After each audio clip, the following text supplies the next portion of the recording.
First of all, before we get started, I'd like to just, I think everybody in our program and staff just, we have a heartfelt feelings for our campus community and the families of the victims that were lost in a tragic accident, and the Spring and McFoose family. I mean, it's just, you hate when you bury the young. I mean, it's not supposed to be like that. And, our players and I talked about it this morning, and life is so precious. You just got to take every day that you just appreciate what you have, and you feel for the athletic department and the coaches and players and everybody that's involved, but most importantly, the families.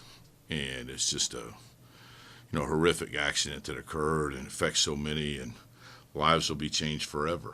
And that's the sad thing that I think that we all are aware of, and it just makes sports really not nearly as important.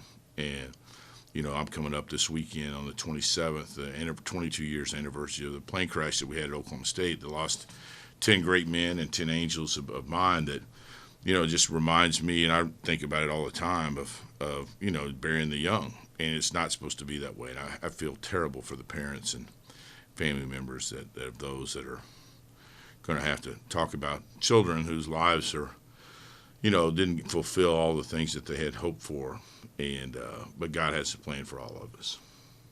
Appreciate the thoughts, Coach. Now to shift focus. Yeah. You have two big home games this week against welcoming UTRGV, who face Sam Houston on Saturday, and then a really big one versus Seattle, undefeated in WAC play. Talk about the preparation that you guys are doing this week and what your focus is going to be on.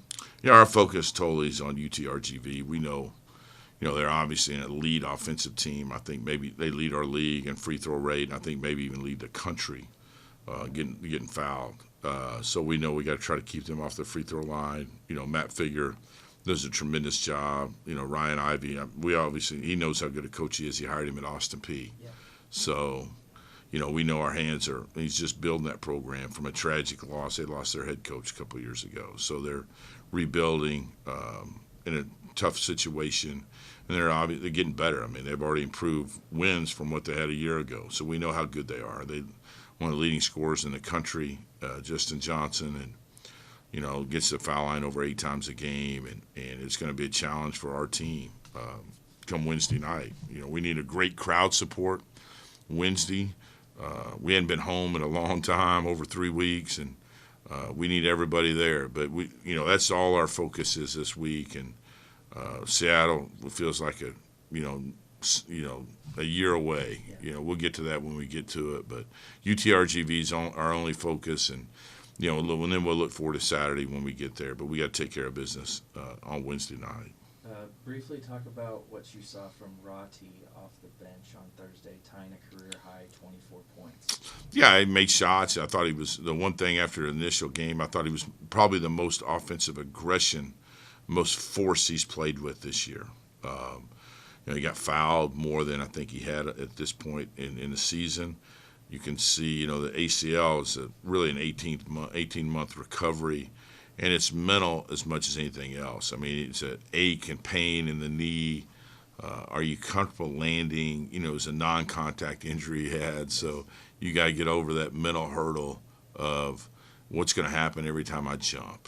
And I think he's starting to get over that a little bit. And so it's good to see the old Rati back in the fold a little bit. And we just didn't have anybody come with him. And we just went through a mid-second half snafu where we didn't guard very good. And I thought our offense led to us not guarding very well. We just kind of like at Southern Utah where we turned it over and, didn't get great shots. And I think our offense led to that defensive lapse more than anything else.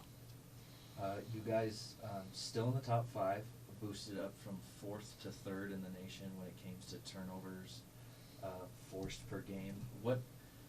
You keep on talking about resiliency and testament, but sometimes you see teams drop out completely from their usual spot when you guys were first, and you're still in that range of competing for one of the top spots in the nation when it comes to turnovers forced per defense. What does that say about you guys? Well, I don't think our identity's changed. It's been the challenge for us is introducing new players back into the fold, and that's probably been the most difficult thing for us is we put players that have been injured, reintroducing them back into the lineup. And you think it's going to be easy, and it's not, because rotations have been changed, and until guys get, 100% and getting them to play well, it's a challenge because they can play, and it's just guys are having to sacrifice minutes, and for them not to be bitter about, hey, I'm not playing as many minutes as I was before. We were winning. I mean, during all this stretch, we're winning, and now we're adding guys, adding Posey back, adding Jalil back, those type of things. And Derek, Derek's come back, and Derek played really well when he first came out of the gate, and now some of his minutes are sacrificed. Robbie's the same way, and he's learning. So, our temperature up front, and, we just need some consistency.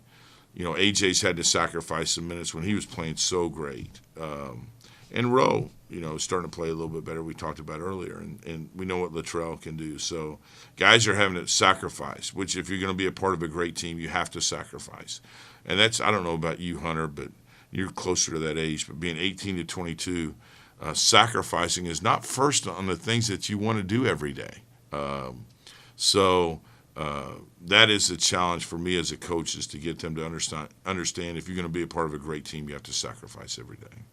Kind of a random question, but I feel it ties in very well with... Is it about Valentine's Day, or we're a little early for that? No, not Valentine's Day, but it is about love. I was kind of segueing to it. Why do you love this game?